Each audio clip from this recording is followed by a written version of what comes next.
दर्पणदृश्यमाननगरी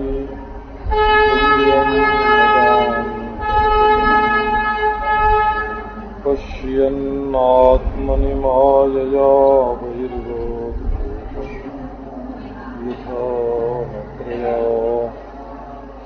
यः साक्षात् कुरुते प्रबोधसमये स्वात्मानमेवात्मयम् तस्मै श्रीगुरुमूर्तये नमः श्रीदक्षिणामूर्तये। आलिन्द्रीकूलकुञ्जान्तर वल्लभी व्रजवेष्टितम् नमामि नयनानन्दम् नटन्तं नन्दनन्दनम्।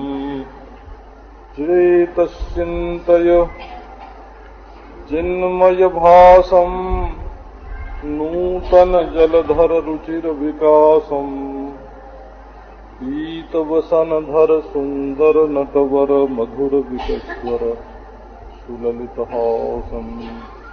चेतश्चिन्तय चिन्मयभासम्।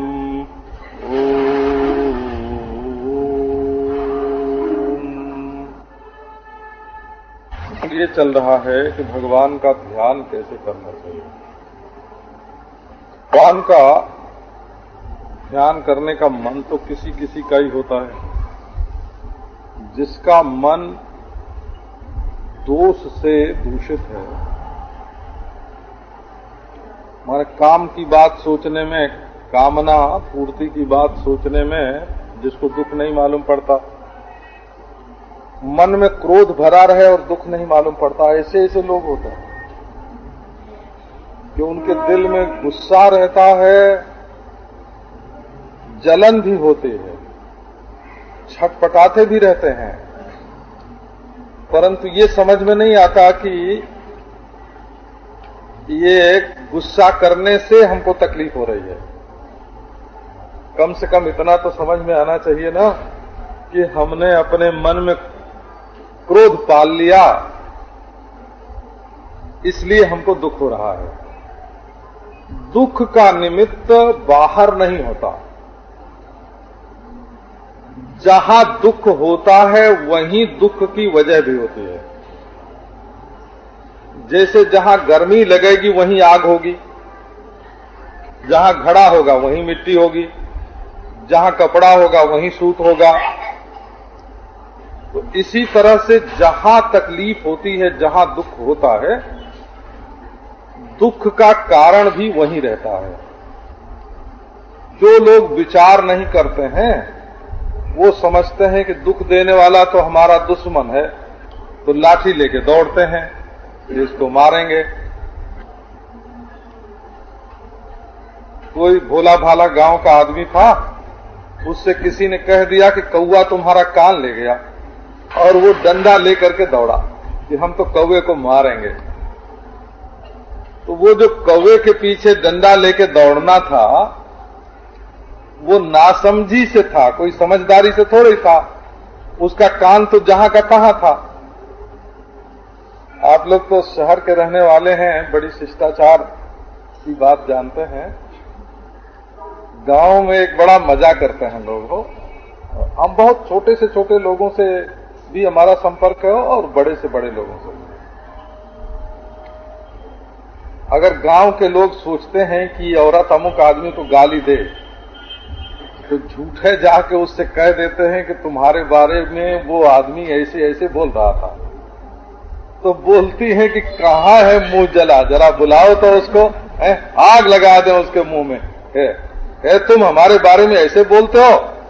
अब वो कहेगा कि नहीं माता, हमको तो मालूम नहीं है, हमने तो कभी तुम्हारे बारे में ऐसे नहीं कहा, लेकिन चार गाली तो उसको सुननी पड़ जाती है। तो ये जो हम लोग अपने दुश्मन पर नाराज होते हैं कि वो हमको दुख देने वाला है, ये ऐसा ही है जैसे कौवा कान ले गया। कोई किसी को दुख नहीं देता है। को न काहु सुख दुख कर दाता, निज कृत कर्म भोग सुन भ्राता। तुम दूसरे को तकलीफ देते हो और तुम्हारे पास दूसरे की वजह से आती है, तो तुम समझते हो कि इसको तो हमने नहीं दिया था, इसने हमको क्यों दिया? कह रहे भाई वो घूम फिर के वही आती है। हम जानते हैं एक आदमी ने किसी की चोरी की थी, तो चोरी उसने किसी की भी की थी, लेकिन उसके घर में भी चोरी हो गई, कोई दूसरा चोर ले गया। तो कहता था इस भले आदमी का तो मैंने कभी कोई नुकसान नहीं किया, कभी चोरी नहीं की, ये भला हमारे घर में से चोरी करके क्यों ले गया? तो असल में इसलिए ले गया कि तुम दूसरे के घर से चोरी करके लाए। ईश्वर के राज्य में बोले आज तो हमने बड़ा पुण्य किया, 5 रुपया दान दिया, तब भी हमारे 5 रुपए चोरी चले गए। बोले कल जो 50 रुपए की तुमने चोरी की थी, आज उसमें से 5 रुपया दान दिया, तो आज के कर्म का फल आज ही मिलता है, ये जरूरी नहीं है। कभी तुमने किसी को दुख दिया है, उसकी वजह से आज तुम्हारे दिल में दुख हो रहा है, और तुम समझ रहे हो कि हमको दुख देने वाला ये है। निजकृत कर्म भोग सुनु भ्राता। तो मनुष्य को अपना मन ठीक करना चाहिए। तो जो दोस्त और दुश्मन की, दोस्त के लिए रोने में ही जिसको मजा आता है और दुश्मन के लिए जलने में ही जिसको मजा आता है, वो मनुष्य तो भगवान के ध्यान के मार्ग में चलने का अधिकारी ही नहीं है। और अगर चलना है भगवान के मार्ग में, तो अपने दिल को थोड़ा ठीक ठाक करके भगवान के साथ जोड़ना पड़ेगा। तो यहाँ 4 दोषों की चर्चा मुख्य रूप से की गई है। एक तो है कि हमारे मन में काम क्रोध आते हैं, इनका नाम दोष बताया है। दूसरे, हमारे मन में पाप वासनाएं, जो पाप के संस्कार हैं, वो जागते हैं। और तीसरे, ये होता है कि हमें संग ऐसा मिल जाता है। और चौथा ऐसा होता है कि हम में हीन भावना आ जाती है। ये 4 दोषों की चर्चा यहाँ मुख्य रूप से की गई है। प्राणायामैर दहेत दोषान धारणाभिष्ट किल्विषान प्रत्याहारेण संसर्गान ध्याने नान ईश्वरान गुणान। ये एक, जैसे एक रोग पर एक नुस्खा डॉक्टर लिख दे ना, आजकल तो महाराज डॉक्टर लोग भी पर्चे का पर्चा बना देते हैं। एक छींक आवे या एक बार खांसी आ जाए तो एक गोली से काम डॉक्टर लोग नहीं चलाते हैं, वो तो बिल्कुल नुस्खा ही लिख देते हैं।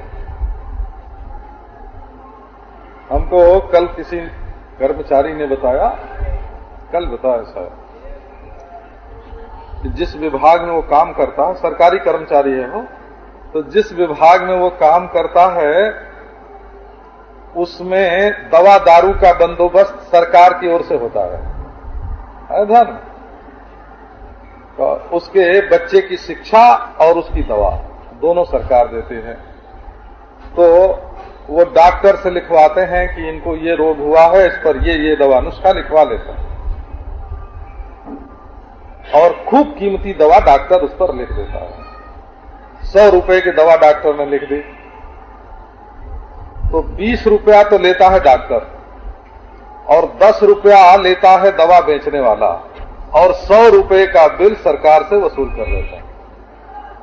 दवा नहीं लेते हैं, न रोग न दवा, न रोग हुआ न दवा खरीदी, और डॉक्टर ने रोग के लिए नुस्खा लिख दिया, और बेचने वाले ने अपने यहां से, हमारे यहां से दवा बिकी, इसका पुर्जा दे दिया, और 10 उसने लिया, 20 उसने लिया, 70 रोगी को बच गया, और रोग न दवा। क्या मजा है भाई, है? तो माने ऐसी ऐसी विद्या लोक में प्रचलित है। तो ये जो मन है ये बहुत बुरा है। डॉक्टर लोग झूठे ही नुस्खा बड़ा बड़ा लिख देते हैं। हमारा एक डॉक्टर है भाई, हमको लोग कभी उसको दिखाते हैं ना, तो दूसरे डॉक्टरों की लिखी जितनी दवाएं होती हैं वो बिल्कुल काट देता है। और कहता है बिल्कुल जरूरत नहीं है, दवा हवा खाने की कोई जरूरत नहीं है, 2-3 दिन में बिल्कुल ठीक हो जाएगा, 2-4 दिन में ठीक हो जाएगा। तो ज्यादा घबराना नहीं चाहिए। ये एक रोग के लिए एक दवा बताते हैं। जिस समय आपका मन चंचल होता हो, मन में काम आवे, ये हमारा अनुभव किया हुआ नुस्खा है बोला, बचपन से तो मालूम है और अनुभव किया है बोला। रात को बिल्कुल अकेले में सो रहे हैं और मन बिगड़ गया, न जाने क्यों, वहां कोई निमित्त नहीं हो, न वहां दुश्मन, न दोस्त, न स्त्री, न पुरुष, अकेले में सो रहे, नींद टूटी, मन बिगड़ गया। तो बोले कि देखो, ऐसे पाप की वृत्ति मन में आ जाए या बुरी वृत्ति मन में आ जाए तो बैठ जाओ यहां और बैठ करके 2-3 प्राणायाम कर लो। जो सांस की कसरत शुरू होगी वहां मन का जो बिगाड़ है वो तुरंत दूर हो जाएगा। इसमें पैसा नहीं लगेगा, लेकिन सीख के करना चाहिए, बस इतनी बात है। और इसमें सीखना भी क्या है कि 4 तरह का प्राणायाम होता है। उसके नाम तो सैकड़ों हैं, पर कुल मूल रूप से 4 ही हैं। एक तो सांस को एक नाक से भर लो और भरने में जितनी देर लगे उसका 8 गुना रोकना है। तो माने थोड़ी देर तक भरो सांस को, इसका मतलब यह है। और जितनी देर में भरा है उससे 4 गुना समय में उसको निकालना चाहिए, या 4 गुना रोको तो 2 गुना में निकाल दो। 1 मिनट अगर सांस को भरते हैं तो 4 मिनट सांस को रोकते हैं और 2 मिनट में निकालते हैं, और 2 मिनट में निकाल देते हैं, 4 मिनट बाहर रखते हैं, और फिर 1 मिनट में निकाल देते हैं, 4 मिनट भर के रखते हैं, बाहर रखते हैं, और फिर 2 मिनट में भीतर भरते हैं। ये 4 तरह का होता है। कुल 4 ही प्रकार है इसमें, आंतर कुंभक और बाह्य कुंभक। कुंभक 2 तरह के होते हैं और पूरक रेचक ज्यों के त्यों हैं। अच्छा, तुरंत ही आपके मन में से काम, क्रोध, लोभ, चंचलता सब निकल जाएगा और मन बिल्कुल साफ हो जाएगा। तो तुरंत दोष मिटाने के लिए प्राणायाम करते हैं। एक बात और आपको बताते हैं, यदि काम क्रोध मन में न हो, ऐसे ही मन इधर से उधर भटकता हो, तो आप थोड़ी देर के लिए दोनों हाथ के अंगूठे हैं ना, उनको दबा के बैठ जाइए एक दूसरे से, ढीला न पड़ने पावे। बस ये ख्याल रखो कि ढीला न पड़े। देखो आपके मन की चंचलता मिट जाएगी। ये अंगूठा है ना, ऐसे नाखून के पास नाखून करके दबा लो और ये ढीला न पड़े। आप देखो आपके मन में जो झूठी चंचलता है वो तुरंत मिट जाएगी। बस ये ढीला न पड़े, इसका ख्याल रखना है कि ढीला न पड़े।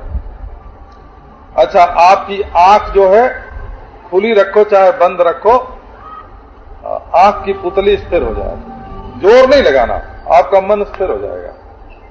अपनी जीभ को आप अधर में लटका लीजिए भीतर, न ऊपर न नीचे न दांत में। आपको ऐसा विश्राम मिलेगा, ऐसी शांति मिलेगी और जिसका कुछ ठीक नहीं। तो इसकी होती है युक्ति। जैसे वैद्य लोग, हकीम लोग, डॉक्टर लोग अपने अपने है ना विभाग में रोग की दवा जानते हैं, वैसे अध्यात्म शास्त्र में भी इसका रोग होता है, इसकी दवा होती है। अब एक दूसरी बात बताते हैं कि मन में वासनाएं भरी हैं, पाप भरे हुए हैं मन में। पाप की 3 पहचान है। एक तो मनुष्य वासना के वशीभूत होकर के काम शुरू करता है और काम करते समय उसको अभिमान होता है कि मैं कर रहा हूं, और जब वो काम पूरा हो जाता है तब दुख होता है।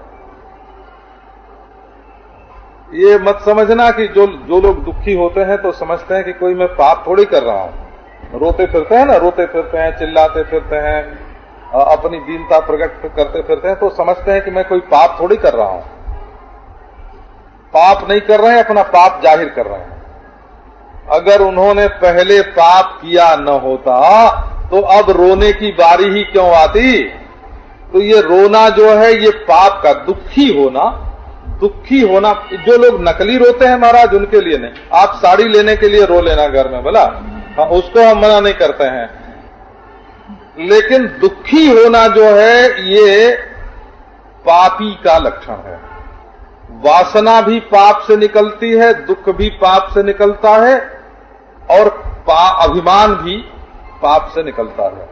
तो इसको क्या करना, बोले एक जगह भगवान के रूप में अपना मन लगाना, धारणा, शुभार्थे धारे धिया, राम कृष्ण शिव, भगवान का जो मधुर वो कड़ा नहीं होता, वो पत्थर की मूर्ति नहीं समझना है ना। वो भगवान का जिस मूर्ति का हम लोग ध्यान करते हैं ना, वो कड़ी नहीं होती है, बड़ी कोमल होती है। उसकी आंख जो है वो चलती है, कभी तिरछी होती है, कभी बाएं होती है, कभी ऊपर होती है, कभी दाएं होती है। उसके पांव नाचते हैं, उसके पांव में नृत्य है, उसकी चितवन में बाकपना है, उसके होठों में मुस्कान है? उसके चेहरे पर खिलन है, प्रफुल्लता है, भला प्रफुल्लता है। उसकी बोली में अमृत है, मिठास है। तो जिसकी बोली में मिठास है, जिसके चितवन में तिरछापन है, जिसके पांव में नृत्य है, जिसके होठों में मुस्कान है, उसको आप कठोर मत समझना, वो तो बड़ा कोमल, बड़ा मृदुल है। तो उसमें जब अपना मन आप लगाओगे तो जो पाप के संस्कार हैं वो तुरंत दब जाएंगे। और मन जब संसर्ग में जाए तो उसको प्रत्याहारेण लौटाना, जिसको प्रत्याहार बोलते हैं। और ईश्वर का ध्यान करने से अपने में जो हीनता का भाव है वो मिट जाता है। ये जो मानते हैं ना कि हम बड़े अनधिकारी हैं, भला हम कोई ईश्वर की ओर चलने के अधिकारी हैं, ऐसा नहीं समझना। जैसे प्रत्येक पत्नी को अपने पति के पास जाने का अधिकार है, जैसे प्रत्येक सेवक को अपने स्वामी के पास जाने का अधिकार है, जैसे प्रत्येक मित्र को अपने मित्र के पास जाने का अधिकार है, जैसे प्रत्येक बच्चे को अपनी मां की गोद में जाने का अधिकार है, ऐसे प्रत्येक जीव को ईश्वर के साथ मिलने का अधिकार है। ये जो दुनिया के संबंधी हैं ये तो बनाए हुए हैं, ईश्वर तो बिन बनाया संबंधी है। वो अपना पति है, वो अपना मित्र है, वो अपनी माता है, वो अपना स्वामी है, वो अपना गुरु है, वो अपना आत्मा है, वो अपना सर्वस्व है। उसके पास जाने में हिचक काहे के है? अरे किसी से कुछ वासना पूरी करने के लिए जाना होए तो मत जाओ, हो है ना। कोई मांगे तो देना चाहिए, लेकिन किसी से मांगना नहीं चाहिए। कर्तव्य भिन्न भिन्न प्रकार के होते हैं। किसी का तुम उपकार करो तो भूल जाओ, और कोई तुम्हारा उपकार करे तो मत भूलो। क्या भूलो क्या न भूलो, कोई तुम्हारा उपकार करे तो उसको कभी नहीं भूलना, लेकिन तुम किसी का उपकार अगर कुछ कर दो तो फिर याद मत दिलाना, याद मत करना कि हमने इसकी भलाई की है। तो ये इसकी लीला है। तो भगवान के घर में जाने के सब हकदार हैं, उनका ध्यान करो और तुम्हारे अंदर जो हीनता का भाव है उसको छोड़ दो। तुम अपने दोषों की याद मत करो। हम आपको विश्वास दिलाना चाहते हैं कि यदि ईश्वर मनुष्य को पापी समझ करके या दोषी समझ करके उसको स्वीकार न करे, तो दुनिया में ईश्वर को कोई आदमी ऐसा नहीं मिलेगा जिसको वो कभी स्वीकार करे। ठन ठन पाल अपने घर में बैठा रहेगा, कोई उसके पास जाएगा नहीं, क्योंकि दुनिया में निर्दोष कोई नहीं होता। न कश्चित नापराध्यति, दुनिया में ऐसा कोई है ही नहीं जिसने कोई न कोई अपराध, कोई न कोई दोष न किया हो। असल में ईश्वर की जरूरत ही इसलिए है कि वो दोषी को भी स्वीकार करता है। ये ईश्वर की विशेषता है। बल्कि पुण्यात्मा लोगों की ओर थोड़ा कम ख्याल करता है। इसको आश्चर्य मत समझना बोला कि पुण्यात्मा लोगों को एक तो अभिमान होता है, इसलिए भी ईश्वर उनके ऊपर नजर कम करता है, और दूसरे ये भी सोचता है कि ये तो पुण्यात्मा हैं, साधन संपन्न हैं, ताकतवर हैं, ये खुद ही पहुंच जाएंगे। लेकिन जो कमजोर होता है उसके ऊपर ईश्वर का ख्याल ज्यादा होता है। तो ईश्वर आपको दोषी समझकर कभी नहीं छोड़ेगा, आपको पापी समझकर कभी नहीं छोड़ेगा। एक महात्मा थे वो वृंदावन में, आप लोगों ने नाम सुना होगा, ग्वारिया बाबा, है ना? ग्वारिया बाबा जरूर नाम सुना होगा। बड़े बूढ़े थे, 80-90 बरस की उम्र थी, वृद्ध, बाल सफेद। लेकिन वो बैठते किसके पास? गांव में जिसके पास कोई नहीं जाता और जिसकी बड़ी निंदा होती ना, बड़ी निंदा होती कि ये बड़ा बुरा आदमी है, तो भिक्षा लेके खा लेते और फिर उसी के पास चले जाते कि बोले हम यही सोएंगे भाई, आज तुम्हारे पास रहेंगे, और उससे खूब प्रेम करते, उसको छाती से लगा लेते, है ना? जिसका कोई नहीं है उसका ईश्वर है। आप कभी निराश न हो, कभी उदास न हो, कभी दुखी न हो, कभी पापी न समझे अपने को, हैं? ईश्वर आपको अपने गले से लगाने के लिए तैयार है, अपने हृदय से लगाने के लिए तैयार है। तुम आदमी की ओर मत देखो, ईश्वर की ओर देखो। अगर तुम्हारे पाप पहाड़ के समान है तो ईश्वर समुद्र के समान है, उसमें पहाड़ डूब जाएंगे। अगर तुम्हारा पाप समुद्र के समान है तो ईश्वर आकाश के समान है, उसमें इसका कुछ पता नहीं लगेगा। तो ईश्वर की सुशीलता, ईश्वर की उदारता, ईश्वर की करुणा, इसका ध्यान करो और अपनी बुराइयों का ध्यान मत करो। वो तुम्हारा हाथ पकड़ने को तैयार है, तुम्हें हृदय से लगाने को तैयार है, तुम्हें हमेशा के लिए अपना करने को तैयार है। तो संकोच, ईश्वर के पास जाने में संकोच काहे का, ईश्वर के पास जाने में झिझक काहे का? तो एक बात, तो अपनी अनीश्वरता, हीनता का भाव है। जब तुम तेज बोल करके, है ना, जोर से बोल करके और अपना बड़प्पन दिखाने लगते हो, है ना, तब तुम्हारी कमजोरी जाहिर होती है। जब तुम किसी के ऊपर चिढ़ के बोलते हो तो मालूम पड़ता है कि तुम्हारे पक्ष में, तुम्हारे दिल में बड़ा भारी पाप घुसा हुआ है। वो तो जैसे सेठ लोग होते हैं ना, सेठ लोग जब स्टेशनों पर हो उतरते हैं तो कुलियों से लड़ जाते हैं, तो पहले बड़ा कड़ा बोलते हैं, लेकिन जब देखते हैं कि अब ये कुली तो गाली गलौज करेगा, हमारा अपमान करेगा, हैं, तो झक दे देते हैं, दे के पिंड छुड़ाते हैं। हमने कई बार देखा है। जब तक गीदड़ भभकी से काम चले तब तक चलाते हैं, और जब देखते हैं कि अब नहीं चलेगा तो झुक जाते हैं। ऐसे जो लोग तेजी में आके बोलते हैं ना, वो उनके भीतर दम दिलासा कुछ नहीं रहता है। आप प्रेम से ईश्वर की ओर चलो। जब मन निर्मल होता है और एकाग्र होता है, दो चीज चाहिए। यदा मनः स्वम विरजम योगेन सुसमाहितम, एक तो मन निर्मल हो और दूसरे एकाग्र हो। ये दोनों दो चीज हैं। मन का निर्मल होना माने ईश्वर के सिवाय दूसरी वस्तु पाने की वासना का न होना, और समाहित का अर्थ है ईश्वर में मन का एकाग्र होना। तब भगवान के रूप का ध्यान करना चाहिए। आपको पहले ही बताया कि सो कर ध्यान नहीं करना, लेट कर ध्यान नहीं करना चाहिए, क्योंकि उसमें नींद आ जाने की संभावना है।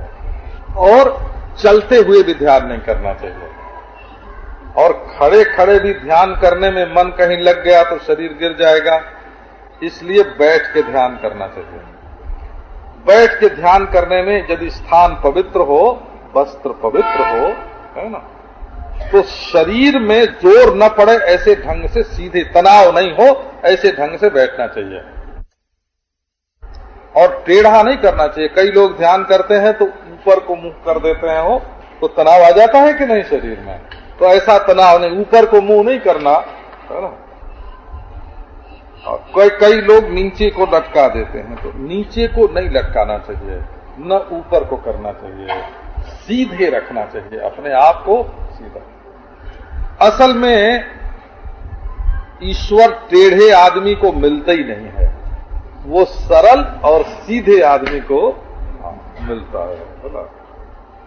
अगर लड़के का ये ख्याल हो जाए कि लड़की बड़ी कपटी है या बेईमान है या चोर है ना, तो उसके साथ ब्याह कैसे करेगा? ये तो बड़ी चालाक है, हाँ, ये तो आसमान में पैबंद लगा दे, है ना, ऐसी है। कब बोले बाबा बच के रहना इसको। तो ईश्वर भी मोहि कपट छल छिद्र न भावा, निर्मल मन जन सो मोहि पावा। जिसका मन निर्मल है, कपट छल छिद्र नहीं चाहिए, सरलता चाहिए मन में। तो इसीलिए ईश्वर खुद टेढ़ा है और अपने भक्त को सरल चाहता है। तो क्यों बोले खुद टेढ़ा, इसे वो अटक जाएगा ना। जब भक्त के सीधे सीधे हृदय में आवेगा तो वो बांका तिरछा जो है, पांव इधर और कमर इधर है और टुड्डी इधर और सिर इधर और आंख उधर, ये जो है ना ईश्वर का, ये भक्त के हृदय में अटकने के लिए है। कैसे ध्यान करना? तो प्रसन्न बदनाम भुजम पद्मरागारुणे क्षण पद्म गर्भारुणे क्षणम नीलोत्पल श्यामम शंख चक्र गदाधरम लसत पंकज किंजल को पीत कौसेय बाससम श्रीवत्स वक्षसम भ्राजत कौस्तुभा मुक्त कंधरम। पहली बात यह है कि भगवान का जब ध्यान करें, सगुण साकार भगवान का, तो ऐसा ध्यान करें कि भगवान प्रसन्न है। जैसे भगवान की आंख में से प्रसन्नता बरस रही है,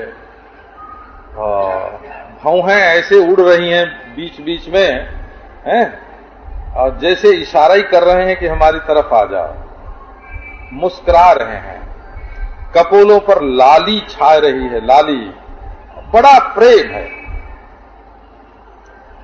अब जो लोग निराकार का ध्यान करने वाले हैं उनकी समझ में ये बात आने वाली नहीं है, बात सीधी बताता है।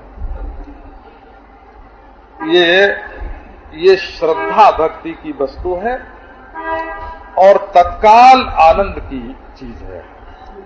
श्रद्धा जननी व कल्याणी योगिनम पाते। श्रद्धा मां की तरह कल्याण करने वाली है और वो भक्त की रक्षा करते हैं। भक्त की मां कौन है? भक्ति की मां कौन है? भक्ति की मां का नाम है श्रद्धा। श्रद्धा में से भक्ति निकल, जननी व कल्याणी मां है। तो आपको एक बात सुनाता हूं इसके संबंध में कि जब आप ध्यान करेंगे, अच्छा भगवान आपके हृदय में हंसते हैं। अब एक बार थोड़ी देर के लिए हम नास्तिकों की बात आपको बताते हैं। नास्तिक लोग कहते हैं कि वो भगवान नहीं है, तुम्हारा मन है।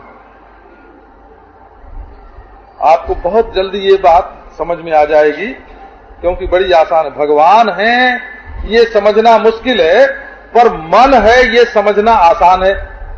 मन को समझना आसान है और ईश्वर को समझना मुश्किल है। तो आप बहुत जल्दी समझ लेंगे कि हाँ हाँ ये तो हमारा मन ही है। क्या मन? का मन कृष्ण बन करके हंस रहा है, लेकिन आपका मन भीतर ही भीतर यदि हंसता है थोड़ी देर, तो क्या आपके अपने मन के ही हंसने का ध्यान आपके लिए कल्याणकारी नहीं है? प्रश्न तो ये है? ये आपका रोता हुआ मन ये आपका सोता हुआ मन, ये आपका भटकता हुआ मन यदि थोड़ी देर के लिए मोर मुकुट धारण करके और पीतांबर धारण करके और बांसुरी ले करके यदि आपका मन थोड़ी देर हंस ले तो क्या आपके लिए कोई नुकसान की बात है? भाई नासमझी से काम नहीं लेना चाहिए। सारा काम समझदारी से होता है। अपने मन को किसी तरह से हंसाने की, हंसाओ तो सही, हंसने की तो आदत डालो, अपने मन को हंसाओ। बनने दो कृष्ण, कृष्ण की कटी काचनी पहनने दो। हाँ तुम्हारा मन है, लो ये तुम्हारा मन है, इसको थोड़ी देर के लिए कटी काचनी पहनने दो और अपने मन को थोड़ी देर पांव में पायजेब नूपुर बांधने दो, इसको हाथ में कंकण पहनने दो, बोला इसके गले में बनमाला इसको पहनने दो, मोर मुकुट बांधने दो सिर पर, कान में कुंडल और कुंडल हिलाए के, मुकुट लटकाए के, पीतांबर फहराए के और ताता थे रुंझुन रुंझुन नूपुर बजाए के, कमर हिलाए के हैं। और वो महाराज कभी भारत नृत्यम, कभी भारतनाट्यम और कभी मणिपुरी है, कभी मणिपुरी कभी कथकली, किसी नृत्य में नाचने तो दो उसको। माना तुम्हारा मन है, परंतु तुम्हारे मन को नाचने की आदत पड़ जाए, गाने की आदत पड़ जाए, बांसुरी बजाने की आदत पड़ जाए, नूपुर बजाने की आदत पड़ जाए, तुम्हारे मन को मुस्कुराने की आदत पड़ जाए, ये तुम्हारे जीवन में पैसे से ये चीज मिलने वाली है? जाके सिनेमा में से तुम ये सीख के आओगे, क्लब में से ये सीख के आओगे कि जरा अपने देह से अपने मन को अलग करके उसको नचाओ, उसको गवाओ, उसको बजाओ। ये जो तुमको भगवान के ध्यान से विमुख करता है वो तुमको तुम्हारे सुख से वंचित करता है, तुम्हें तुम्हारे आनंद से वंचित करता है। अच्छा देखो, एक ध्यान की रीति सुनाता हूं। ये मत समझना कि सब किताबें पढ़ने से मालूम हो जाता है। हम लोगों के पास तो ऐसी ऐसी तरकीब होती है, हम लोग इसमें बड़े माहिर होते हैं। आपको एक ध्यान सुनाते हैं। एक संत थे, तो उनके शिष्यों ने कहा कि महाराज आप रोज राधा कृष्ण का ध्यान बताते हैं, हमको नहीं होता। असल में ये जो ध्यान नहीं होता है ये किसी दूसरे से तुम्हारा प्रेम है, इसी से नहीं होता है, नाराज मत होना। ये भगवान इसीलिए तुम्हारी आंख के सामने नहीं आते क्योंकि तुम दूसरे को देखना चाहते हो। भगवान से तुम्हारा प्रेम नहीं होता है। एक छोकरा तुम्हारे मन में बैठा, एक छोकरी तुम्हारे मन में बैठी है और बोले भगवान का ध्यान हो, तो भगवान का ध्यान कहां से होगा? छोकरा छोकरी का ध्यान होगा है? अच्छा आओ आपको सुनाते हैं। महात्मा ने कहा अच्छा तुम लोग बैठो, अब मैं बोलता हूं। बोला दृश्यानुविद्ध नहीं शब्दानुविद्ध समाधि लगाओ। क्या? कब बोले कि देखो तुमसे ध्यान नहीं होता, ये बात मैंने मान ली। अब तुम देखो कि राधा रानी ध्यान कर रही है कृष्ण का। राधा रानी का हृदय कृष्णाकार हो गया। राधा रानी के हृदय में मंद मंद मुस्कुराते हुए, प्रेम भरी चितवन से देखते हुए, अनुभवों से अनुग्रह की वर्षा करते हुए, मुकुट की लटकन देखो, है ना, कुंडल की चटकन देखो, उसमें हीरे चमक रहे हैं कुंडल में, हैं? जरा ठुड्डी कैसे हिलती है देखो। राधा रानी के हृदय में कृष्ण। फिर कृष्ण क्या कर रहे हैं? बोले कृष्ण राधा रानी का ध्यान कर रहे हैं। उनके हृदय में नीली हरी साड़ी पहने हुए और वो गौर वर्णा, है ना, प्रेम भरी चितवन से जैसे पी जाएंगी, आंखों से पी जाएंगी, ऐसे राधा रानी बैठी हैं।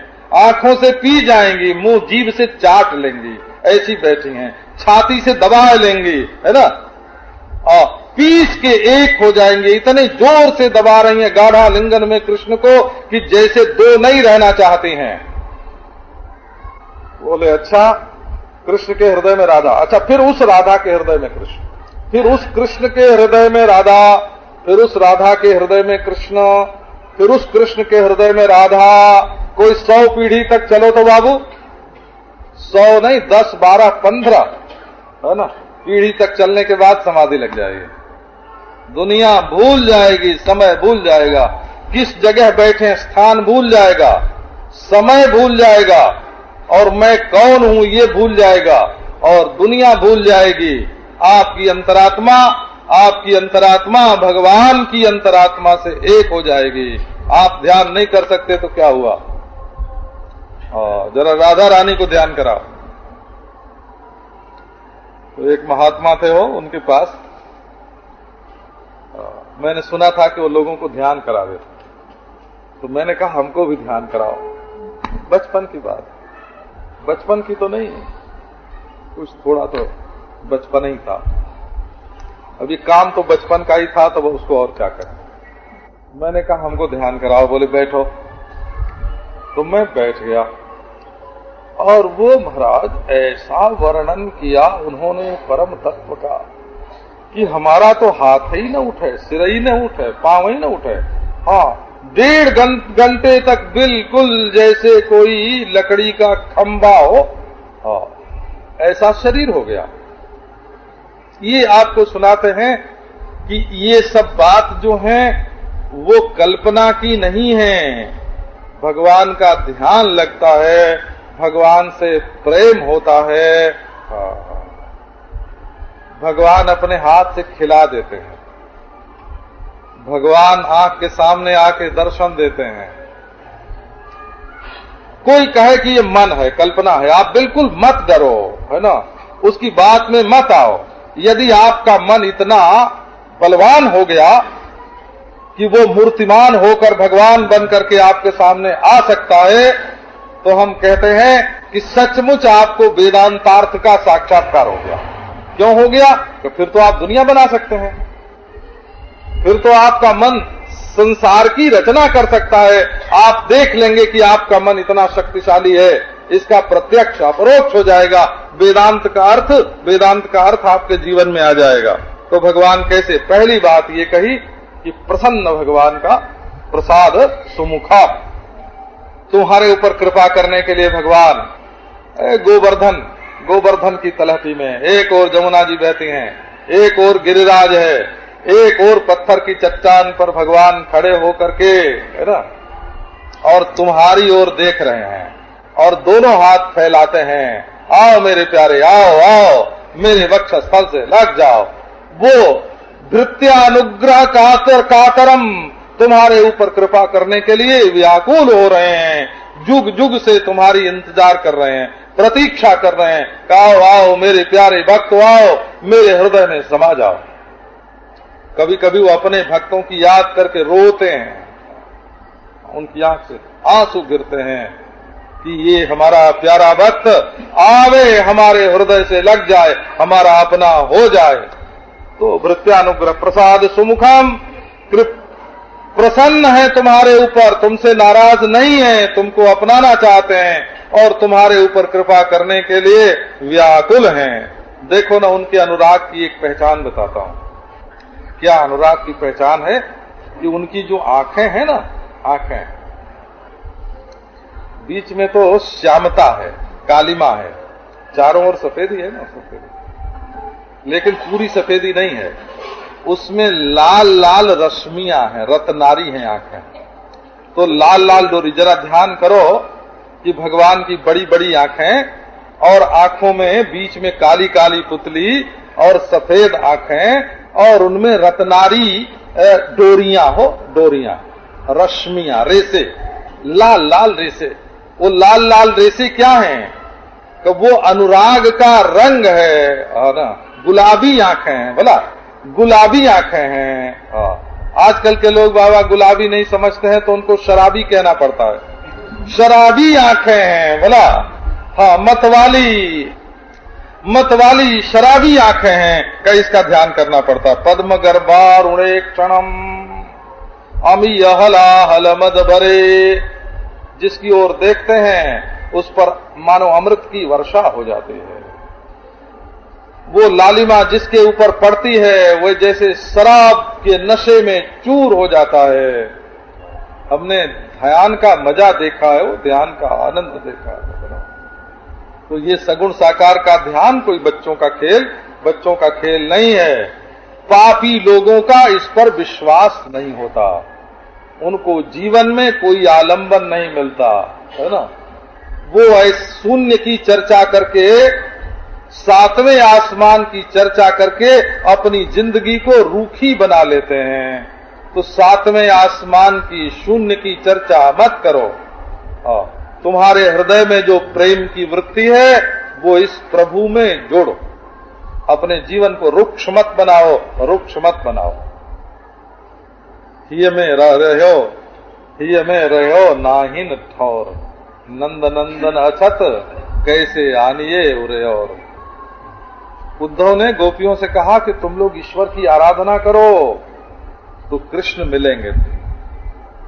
बोले उद्धव जी तुम्हारी सलाह तो बहुत बढ़िया है, लेकिन उद्धव मन न भये 10-20, एक हुतो सो गयो श्याम संग, वो अवराध है ईश।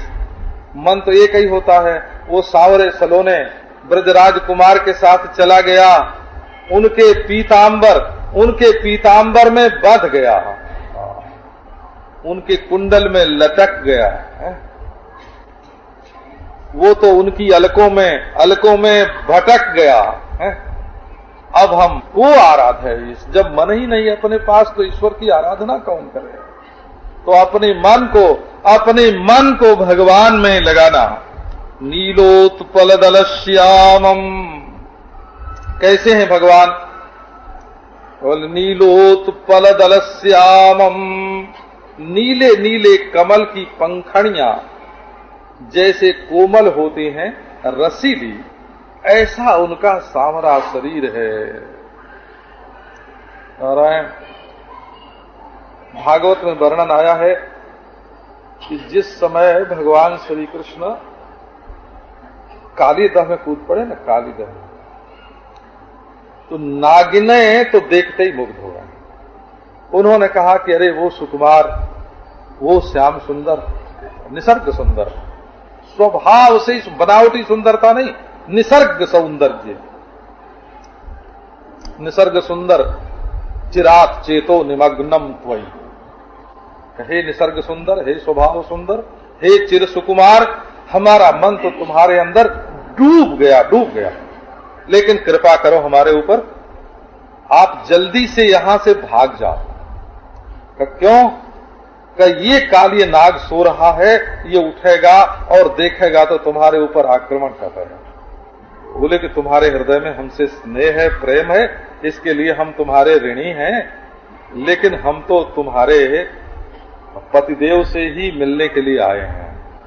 तो वो तो महाराज अभी सो रहे हैं, आपसे नहीं मिलेंगे, अभी तो सो रहे हैं। सो रहे हैं, कहाँ सो रहे हैं? तो जाके एक लात मारा उसको, ओ जाग के जो देखा काली नाग ने, देखते ही उसकी आंख, जैसे सांप की आंख बड़ी भयंकर होती है, वो कई सांप ऐसे होते हैं जिनके देखने से ही विष चढ़ जाता है, जिनके श्वास से विष चढ़ता है, जिनकी दृष्टि से विष चढ़ता है। तो उसने जो देखा कृष्ण की ओर देखते ही पानी पानी हो गया। बोले इतना सुंदर, इतना सुकुमार, इतना मृदुल, इतना सुकुमार, क्या सुगंध है इसके शरीर में, क्या रस है इसके शरीर में, क्या स्पर्श है इसके शरीर में, क्या ध्वनि है इसके अंदर, क्या इसकी आवाज है। वो तो महाराज अपने फन को हिला के दूर खड़ा हो गया और बोला कि जल्दी से यहां से भाग जाओ। कृष्ण बोले तुम्हारे हृदय में मेरे ऊपर दया आती है? उसने कहा दया नहीं आती है, स्नेह होता है, स्नेह। बोले कि स्नेह होता है मेरे ऊपर स्नेह? मैं तो तुम्हें भगाने के लिए यहां से आया। बोले मैं भगूंगा तो उधर मौत खड़ी है, मैं भाग के कहां जाऊं, उधर मौत है, इधर तुम हो। अब उसके बाद फिर कृष्ण ने छेड़छाड़ के उसके साथ लड़ाई की हो। कालियस्य फणा मध्य दिव्यम नृत्यम करोति, है ऐसा कोई नाचने वाला जो नाग के फन पर नाचे। ये भी दिव्य रूप है, भगवान का दिव्य रूप है। तो ऐसा ऐसा सुकुमार नीलोत्पल दल श्याम लसत पंकज किंजल पीत कौशेय वाससम। वस्त्र कैसा है भगवान का? पीतांबर। तो पीतांबर क्यों पहनते हैं? बोले श्री राधा रानी का रंग पीला है, सोने की तरह। तो इसी प्रेम का रंग भी पीला है। तो पीले के रंग के वस्त्र से भगवान अपने को ढक करके रखते हैं। पर वो वस्त्र कितना कोमल है, इसके लिए बताते हैं कि जैसे कमल की गद्दी में, कमल की कर्णिका होती है ना, कर्णिका, बीच में गद्दी स्त्री जाति के कमल में नहीं होती है, पुरुष जाति के कमल में होती है, कर्णिका बोलते हैं। उस पर पीले पीले छोटे छोटे पराग के कण होते हैं। तो कहते हैं कि यदि उन परागों को कतार से, तो जितना जैसा वस्त्र बनेगा उन परागों को कतार से जमा देने पर लसत पंकज किंजल पीत कौशेय वाससम। वो कमल की कर्णिका में जो पीले पीले पराग होते हैं, उनको यदि ठीक ठिकाने से ताना बाना बना करके और उन्हीं को बुन दिया जाए, उन्हीं को कतार से जमा दिया जाए, तो इतना सुकोमल श्री कृष्ण का वस्त्र है, नहीं तो बाबा गड़ न जाए है? उनके सुकुमार शरीर में वस्त्र गढ़ता है, वस्त्र गढ़ता वो नहीं, वो प्रेम का वस्त्र पहनते हैं, वो सूत का बना वस्त्र नहीं पहनते हैं, प्रेम का बना वस्त्र पहनते हैं। असल में भगवान के शरीर को ढक सके ऐसा कोई कपड़ा दुनिया में नहीं होता है। वो तो अपने भक्त का जो प्रेम है ना, और उसके अंदर से भी श्यामता जो है, वो छन छन करके जैसे नीलम में से उज्जवल ज्योति निकले, ऐसे भगवान के श्री विग्रह में से उस पीतांबर को छान करके, छन छन करके उसमें से दिव्य नील ज्योति निकलती रहती है। अब ध्यान की बात, एक एक अंग के ध्यान की बात भी है, वो आपको फिर सुनाएंगे।